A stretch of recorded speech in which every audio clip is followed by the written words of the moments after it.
Hey, just want to do a real quick video on how development time is calculated. Development time is basically calculated by uh, the template that were given by the designer, the rows in the template.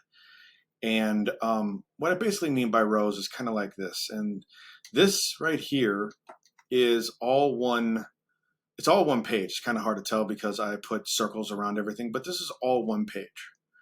And basically how development is started is first there's the header and then the footer, and those are two templates. So each template is generally, and this is a general average, each module, so the header module and the footer module, both of them, each module is generally about a 6-hour job. So the header and the footer right off the jump is about 12 hours. Now, other than that, it's up to the designer. Like for instance, so like let's take this design for instance, right? The designer basically in this front page mockup, they included 1, 2, 3, 4, 5, 6, 7, 8, 9. 9 modules in this one front page template, which is it's not that uncommon for a designer to have, you know, the front page especially to have a lot of modules. So each of these modules will be 6 hours of development, and it's basically because of the, you know, the rows. Like so, let me take another example. Let's go to this. It's a very basic like landscaping website right here, right? You got the header, this header up here. Then you got the hero, which is normally, the hero is normally either a static or it's a slider. That's very normal for it to be a, you know, static or a slider. So that's 1. And then here's a strip. This is basically like a strip of like it's some sort of feed. Maybe it's the latest news. This looks like the specials that they offer, but it's generally a feed, and this is common too. You got this, you know, this is a common thing where it's got it's like a gallery or featured projects. You know, sometimes you get a strip like this. So this would be another module.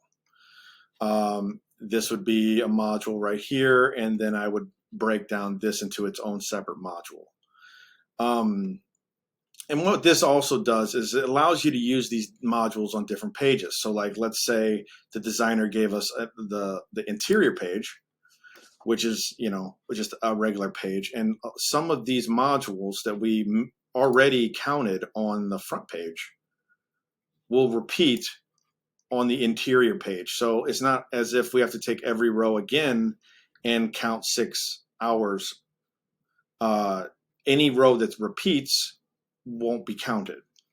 But if it doesn't repeat, like if it's a unique, like this looks like it's unique, it didn't appear on the front page. If it's unique, then it has to be counted as a different module. Then, you know, you got the feed page, and the feed page is kind of, it looks as if there's a bunch of rows here, but there's really not. It's basically feeding, like it's hard to describe. This is all one big module. It's just spitting out these very large like picture, title, text areas, but it's all one module. So generally speaking, the blog page is just one module. And then the contact page is the same thing. This is normally a unique module. The form on most templates has to be styled per the design, so it's normally considered one module. The contact for the contact page. So if you have a general site, like if I scroll down here, and this is what, like when I get sent oh, by the way, this is what the development proposal will look like. Click this little button, and you will get a proposal, and you will see at the project details, these like this is the header and the footer, 12 hours because that's each one of them 6. Sliders 6, general static is 6. See how these are broken down into modules? This is just an example proposal, but all these modules on this proposal equals 60 hours. So that's 60 hours worth of work for a site that like encompasses all of these modules. And like we will often get a Figma file or an XD file from a designer that has the front page, an interior page, a blog page, a single page, and a contact page. That's your basic WordPress website. It's your basic website in general. And these 5 are almost like required. It's rare that I have a site that doesn't use a blog page or doesn't use a contact page, even though sometimes I do. Sometimes the contact page doesn't need to be included, or the blog page doesn't need to be included. And if there's sections that don't need to be included, then you can minus that time.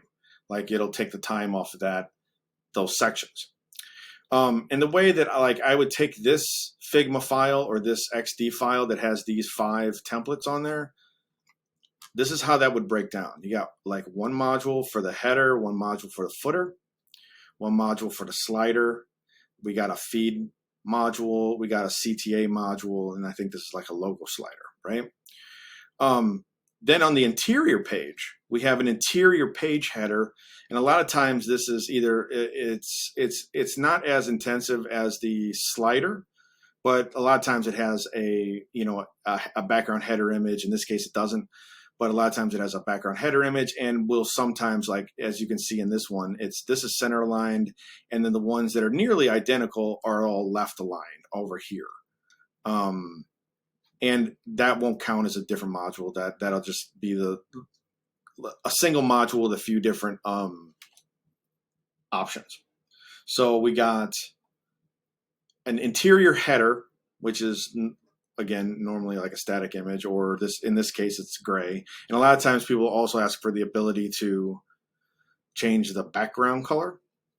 Then we have your basic half picture, half text, or WYSIWYG module, which is just it's like an editor. This is a blog feed. Remember I talked about that earlier, how the blog page actually looks like it's like 3 different modules, but it's really not. It's just one big module. You got one module for the blog feed and one module for the single page, because the single page normally has like some functionality with a featured image, the ability to enter regular text, normally with a WYSIWYG, and then it has some sidebar things going on, generally speaking. This is very general. And then you have the contact page, right? The contact forms normally needs to be styled in a certain way, and then you get on the side, you always have like phone numbers and email addresses. This is your very basic setup. And so if I was to get a file like this, I would break it down into these modules.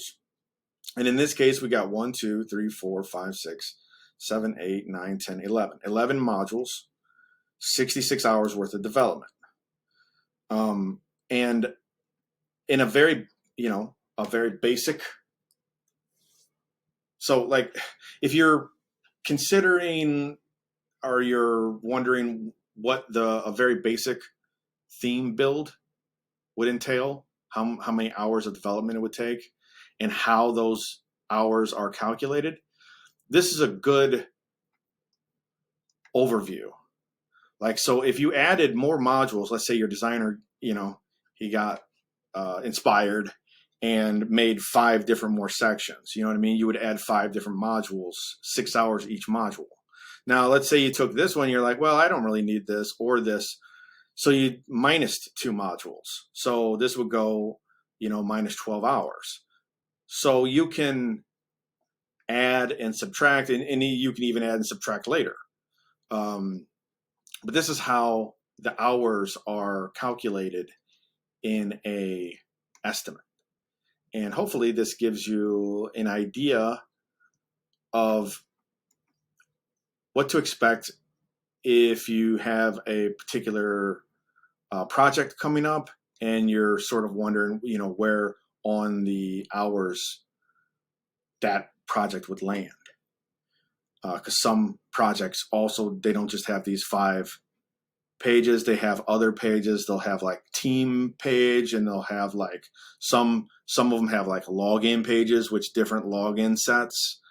Some of them will have like featured project templates that will have their own modules. So all of those will be broken down in the same way we broke down this, by the modules, by the functionality.